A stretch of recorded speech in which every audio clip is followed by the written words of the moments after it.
So as you walk down the hallway here, you see a picture of the daylight that was given to me by my grandparents after riding the daylight in '06, and the picture of the J was actually a gift by a very good friend. Got Johnson Street because obviously my last name's Johnson. But as we walk into the train room here, it's a modest train room, modest layout. Need to do some more scenery, but just overall view. Got some stuff on the walls and my shelves of all my rolling stock. Got some flags hanging on the wall for van, South Carolina flag, pirate flag, some engines. Um, it's kind of just the general look, and obviously, ironically, the video playing was Pennsylvania steam engines. But we also have the diesel sitting here, some heritage units, the Illinois Terminal Heritage Unit, and then the brand new Atlas O SD70 Ace. And below it is a SD70M that was powered that I gutted, weathered ES44. And then right below it is the 520 MTH 520 Mikado that I absolutely cherish, sitting next to the 3750 K4, two of my favorite steam engines. And then over here on this shelf, we have all the chassis and some of the CSX early diesels, SD40s, Jeep 30s, Jeep 40s, the powered unit of the FAs that I'm working on, and the J&E Heritage unit. And on this other shelf, we have what I call the CSX shelf. It's my fixed pilot ES44, the SD70 Mac that goes with it that's weathered. And one of my most cherished engines is the wide cab CSX-8 and the AC 4400, the Spirit of the Clinchfield, and a AC 6000. And my very first CSX engine, which is another AC 6000, a YN3-8, and the very first Premier engine I ever bought myself, which is the narrow cab -8, and my Conrail that I fixed piloted at the front. And obviously you got to have a Big Mac. Now, you did see the daylight photo, and I have a brass scale daylight, and I think I have 8 passenger cars, but only 5 are on the shelf. But that was given to me by my grandparents shortly after riding behind the daylight. And then my North Carolina set, which is probably, I'd have to argue, is the holy grail of the collection. I'm only missing one other engine, and I'd have the complete set, but I've never actually seen an engine, caboose, and the 4 cars all together at one time besides mine. Obviously, I have a thing for covered hoppers, and I have a fair amount of CSX ones and CSX Heritage, Berwicks, more coal cars, more hoppers. These shelves are a good place and a good, easy way to show off a lot of the rolling stock and stuff that I want to interchange and be able to run. This CP is an Atlas O high cube that I just got recently and converted the trucks on. And now coming back over here, looking at the layout, here's an overview. The layout is 14 feet at its widest and 8.5 feet at its deepest. Over here is actually, from the joint on the other side of the boxcar, is my very first layout that was in our first apartment several years ago, and it actually was sitting underneath the far side, which is here, the 4x8, and I decided to make the layout bigger because why not, and I moved the 4x8 over, picked up the small layout from underneath it, put it up and filled it in, and that's where we're at now. So like I said, it's 14x8 roughly. I do have the 2-track bridge here. They're using MTH steel arch bridges. I got 2 on the main line and 1 on the inside loop. I had to kind of modify them to work with what I was doing, but I really do enjoy them. They're really good, easy bridges to work with and pretty readily available. But just overall, looking at the layout, obviously the backdrop could be a little bit better, but it was a temporary idea that has actually just stayed around a little bit longer. And as you pan around here, you see a little bit more of the layout. Now the road, it's a very common use. It's just the cinders with glue, makes a kind of a pavement look. I have it around here. Wasn't ever able to finish it. Not sure I'll be able to finish it. And I have a Big Mo here. I actually was able to see Big Mo when I was a kid, so I enjoy having it on the layout. It's a pretty cool little neat feature, and being it's lower, the kids can see it.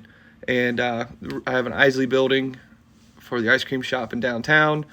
Got Cosmo's Family Pizza, and as you wrap around here, I do have the train store, because obviously you need a train store. My wife and I have a few pets, so got to have a pet shop. And you go around town, you see a little bit more apartment buildings. Got a gas station, and then a used car dealership where obviously we're selling Jeff Gordon cars and a Corvette. But my grandparents actually did that building up. And I have a MTH signal bridge. You come down around the back side of the layout where you got the 2-track main line. Then I have a 3-track yard that's about, I think the longest track is just at 10 foot, and then it steps down a foot from there. And around here we go into the brewery, and there's a refrigerator reefer, and then the Jeep 38. That was one of my first projects that needs to be redone, and looks like Grandpa fell down at the price of feed these days. But you know, it's just a cool little neat thing to have the brewery. The brewery actually is powered and has smoke. There was a road that I was going to do here. Obviously never got around to it. But maybe on the next layout. And then, hey, a shameless plug for trains. If you guys are looking for anything, you can use code TJTX for $10 off 50 or more.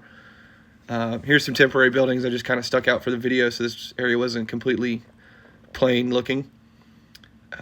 Some weathered cars that I did, some graffiti, and obviously more high cubes.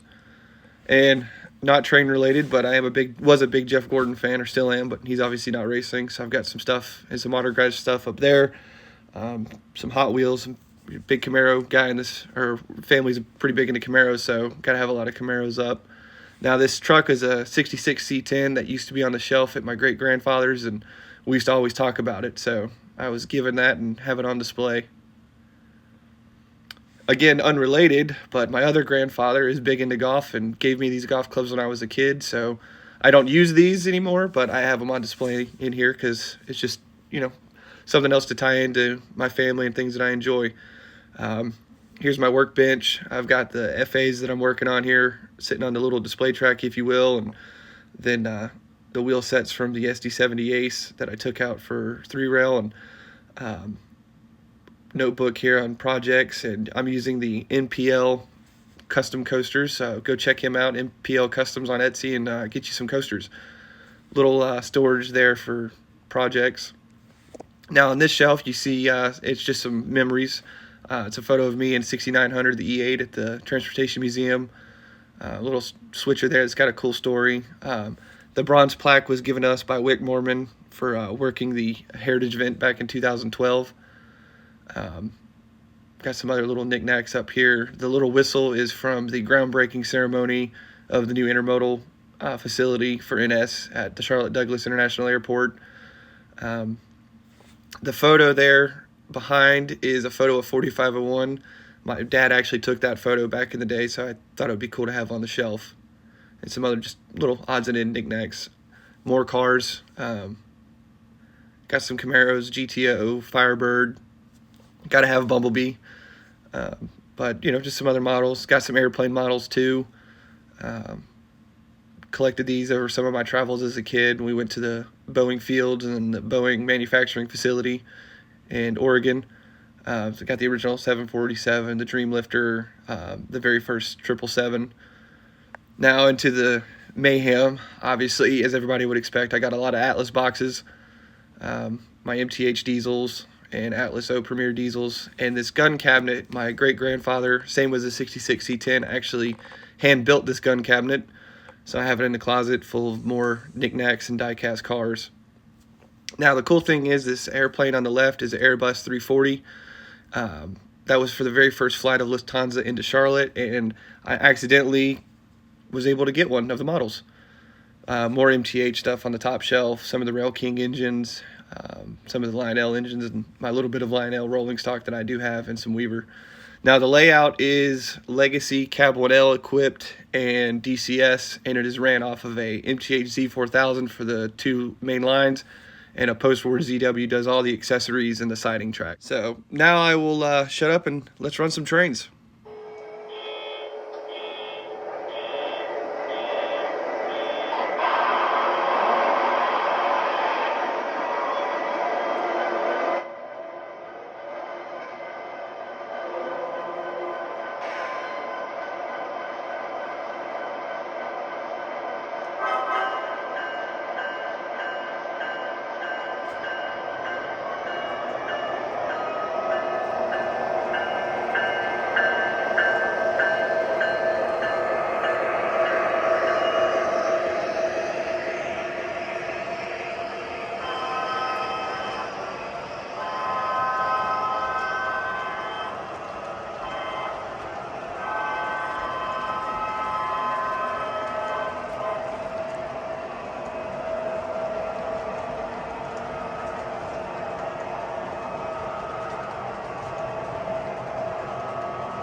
guys, well, that was the overview of TJ's Toy Train's layout room and the layout. It was a video that I've been promising to put out, and I finally was able to do it. I wanted to try to get this done before I start the 25 days of Christmas filming, and obviously there's going to be some changes going on with the train room and the collection and some things like that, so just wanted to try to get this done before then. And there's been a few guys that have been here before. 3Rail Tom has been to the layout before. Country Bunkers Trains, Zach, he's been here before. And some other guys that don't have social media, but I wanted to try and get this video done up for anybody that's asked questions and wanted to know a little bit more about my layout and my collection. But definitely be on the lookout. 25 Days of Christmas obviously starts next week. It'll be a very similar layout to last year, I think, and how I did it. But I wasn't going to be able to do a more in-depth video like this because 25 Days of Christmas is just boom, boom, boom, boom, boom, filming, trying to get a YouTube video out and then do something on Instagram. But it is a lot of fun, so be on the lookout for that.